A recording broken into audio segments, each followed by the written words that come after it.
کوئی بھی خبر دین سے تعلق رکھتی ہو، دنیا سے تعلق رکھتی ہو، معاملات سے تعلق رکھتی ہو، عبادات سے تعلق رکھتی ہو، حلال و حرام سے تعلق رکھتی ہو یا ترغیب و ترہیب سے تعلق رکھتی ہو، اس کا تعلق تمہارے عقائد سے ہو، کوئی بھی خبر اگر غیر معتبر بندہ لے کے آتا ہے تو اس کا اعتبار نہیں کرنا۔ اللہ رب العزت نے اپنی وحی کا جو سلسلہ شروع فرمایا تھا، انبیاء و رسول سے ہوتا ہوا، اس کا اختتام محمد الرسول اللہ صلی اللہ علیہ وسلم پر ہوا، اور آپ صلی اللہ علیہ وسلم پر دین، شریعت اور وحی نازل فرما کے اللہ رب العزت نے ارشاد فرمایا الیوم اکملت لکم دینکم، آج میں نے تمہارا دین مکمل کر دیا ہے، واتممت علیکم نعمتی، اپنی نعمت تمہارے اوپر تمام کر دی ہے۔ یعنی محمد الرسول اللہ صلی اللہ علیہ وسلم کی بعثت کے بعد وہ لمحہ آیا جو انسانیت کی معراج کہلا سکتا ہے۔ تو انسانیت کی تاریخ کا جو سب سے سنہری دور تھا، یعنی اسلامی تاریخ کا دور، اس کے ساتھ لوگوں نے بہت ظلم ڈھایا، حالانکہ اللہ رب العزت کی بہت واضح اور صریح اور دو ٹوک تعلیمات موجود تھیں کسی بھی خبر کو قبول کرنے کے حوالے سے، وہ کوئی بھی خبر ہو، چاہے اس کا دین کے ساتھ دور دور کا تعلق نہ ہو، خالص دنیاوی معاملے کی خبر ہو۔ اللہ رب العزت نے فرمایا ایمان والو ان جاءکم فاسق بنبأ فتبینوا، تمہارے پاس جب کوئی غیر معتبر شخص خبر لے کر آئے، کوئی فاسق خبر لے کر آئے تو فتبینوا، اس خبر کی جانچ پڑتال کر لیا کرو، اس کو پہلے پرکھ لیا کرو کیا واقعی یہ خبر درست بھی ہے کہ نہیں۔ اگر تو کوئی سچا انسان خبر دیتا ہے، اس کو پرکھنے کی کوئی ضرورت نہیں، اس کی سچائی ہی دلیل ہے اس کی خبر کی صداقت کی۔ جیسا کہ محمد الرسول اللہ صلی اللہ علیہ وسلم اللہ کی وحی لے کر آئے، دنیا کے سامنے پیش کی، صحابہ کرام رضوان اللہ علیہم اجمعین نے کوئی اس کی تحقیق اور تفتیش نہیں کی، اس کو تسلیم کر لیا، کیونکہ محمد الرسول اللہ صلی اللہ علیہ وسلم کی صداقت و امانت پہ کوئی دوسری رائے نہیں تھی۔ اسی طرح اگر آپ اسلامک لٹریچر کو دیکھیں جس میں سر فہرست ہماری حدیث ہے، رسول اللہ صلی اللہ علیہ وسلم کے فرامین ہیں، اس کے بعد ہماری تفسیر ہے قرآن کریم کی تفسیر، اس کے ساتھ ساتھ رسول اکرم صلی اللہ علیہ وسلم کی سیرت ہے،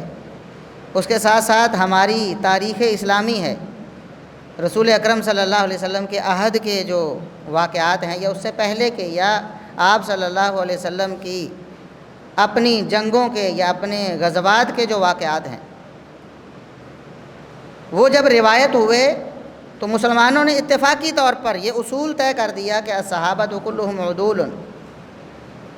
صحابہ کرام رضوان اللہ علیہم اجمعین کی ہستیاں جتنی بھی ہیں سب کی سب صداقت کی پیکر ہیں،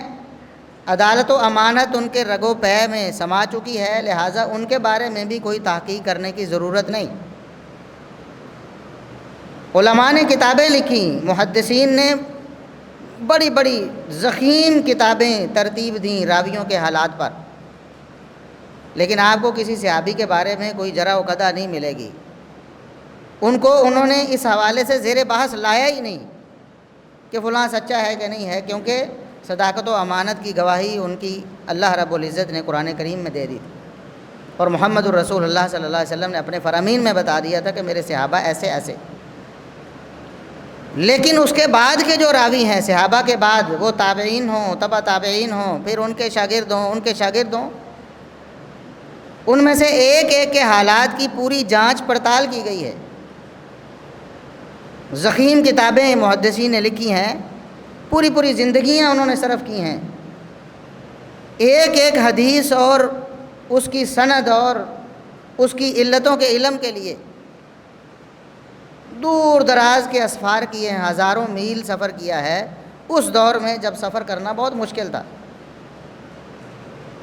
اس لیے کہ جو بیان کرنے والے راوی ہیں صحابہ کے بعد، ان میں سے سچے بھی ہو سکتے ہیں، جھوٹے بھی ہو سکتے ہیں، ان میں سے معتبر بھی ہو سکتے ہیں، غیر معتبر بھی ہو سکتے ہیں، لہٰذا کہیں ہمارے اسلامک لٹریچر میں ایسی بات